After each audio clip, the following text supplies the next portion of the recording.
ఇంటి దగ్గర నుంచి తోట దగ్గరకు వచ్చిన తర్వాత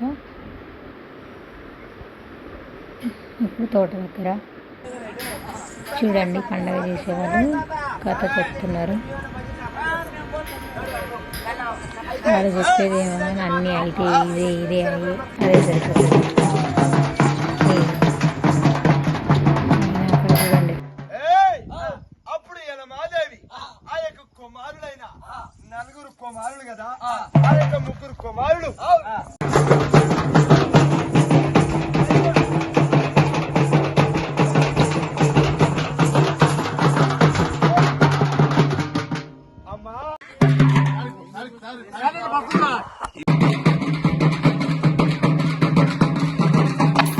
ఈ ఆటంలో వస్తుంది.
ఈ బలి చెల్లేటప్పుడు అందరూ ఇట్లా ఆయన పక్కన